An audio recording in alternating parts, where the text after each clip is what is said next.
7 अवतार जो कर रहे हैं कल्कि का इंतजार।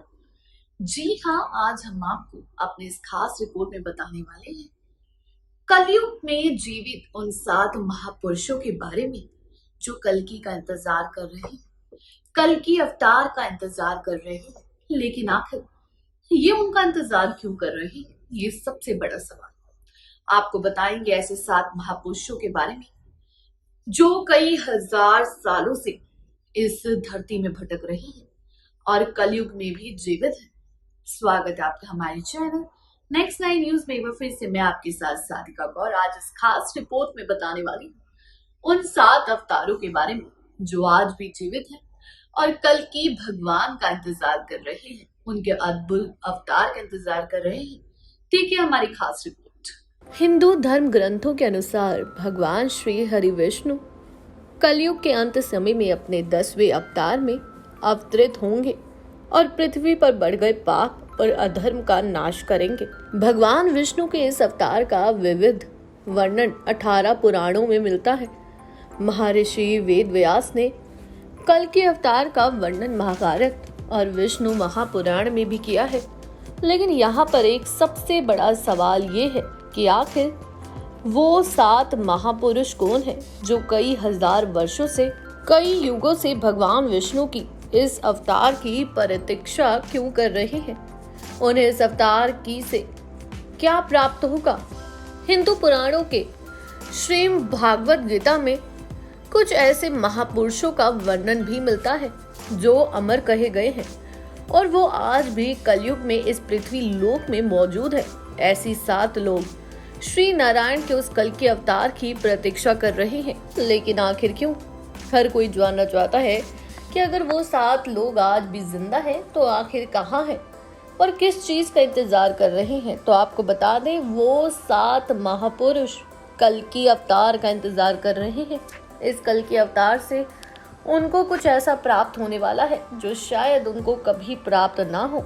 वो इतने हजारों वर्ष तक सिर्फ इसी कल के अवतार का इंतजार करते रहे और जल्द ही ये कल के अवतार आने वाला है।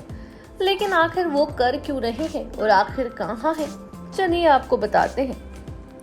भगवान परशुराम। जी हाँ, इन 7 लोगों में से परशुराम जी भी हैं।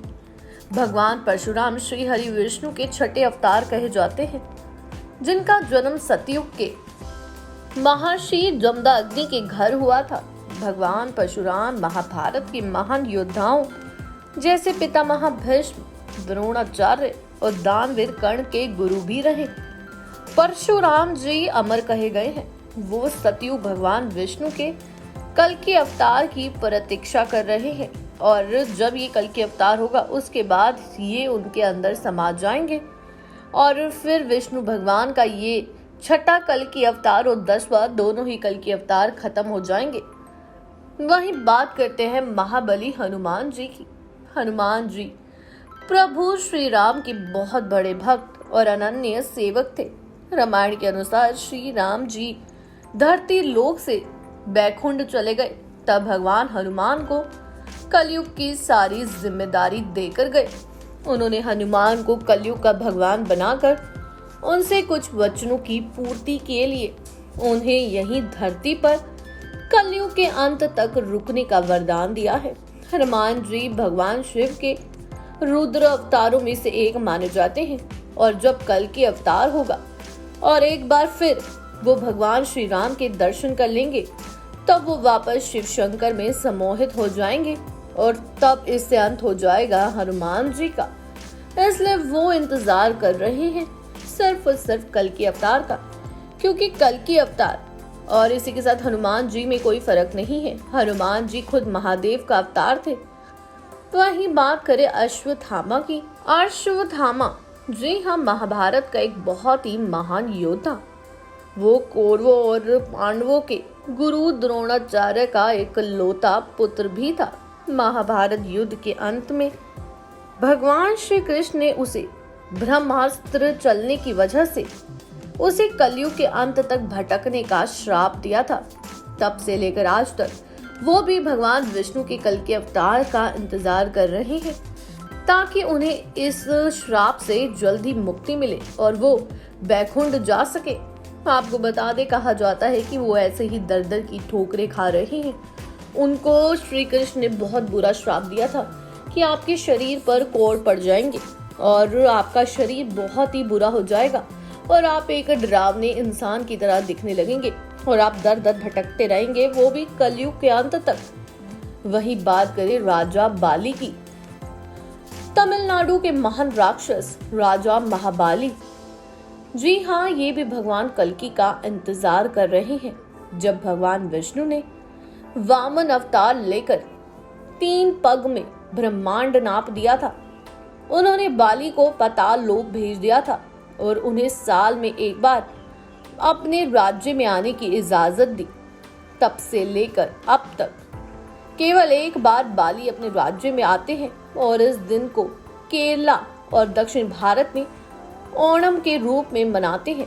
राजा बाली भी मुक्ति के लिए कल्कि अवतार की प्रतीक्षा कर रहे हैं। कहा जाता है कि आज भी राजा बाली हर समय अपने राज्य आते हैं और अपने राजा का सारा कर्तव्य निभाते हैं। तभी तमिल के लोग इसको पूनम के रूप में सेलिब्रेट करते हैं।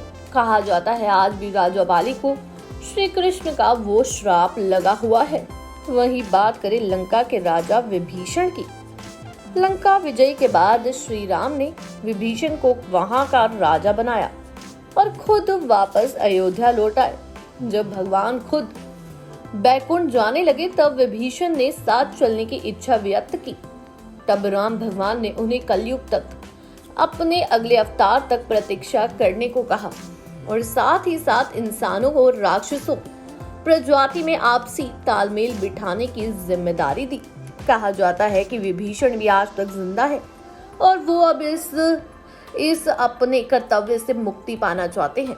श्री कृष्ण ने कहा कि तुम हमेशा अपनी मुक्ति का इंतजार करोगे और इस इंतजार में ही कलयुग का अंत हो जाएगा, तब मैं ही आऊंगा तुम्हें मुक्ति देने। वही बात करें भगवान वेद व्यास की। 18 पुराण, 4 वेदों, महाभारत और श्री माँ भगवत गीता को लिखने वाले भगवान वेद व्यास त्रिकालदर्शी और अमर थे, इसलिए वो श्री भगवान कल्कि का इंतजार कर रहे हैं और उस अवतार का प्रत्यक्ष दर्शन करना चाहते हैं। इसलिए अभी भी तपस्या कर रहे हैं और कहाँ है कोई नहीं जानता। वहीं बात करें कुलगुरु कृपाचार्य की। कुलगुरु कृपाचार्य पांडवों के कुलगुरु और अश्वत्थामा के मामा थे।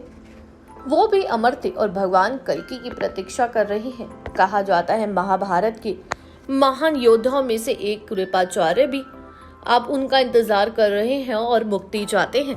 जी हाँ, ये वो 7 अवतार हैं जिन्हें कहा जाता है जो आज भी जीवित है, जिनको अमर होने का, जी हाँ, किसी को अमर होने का वरदान मिला है तो किसी को अमर होने का श्राप मिला है।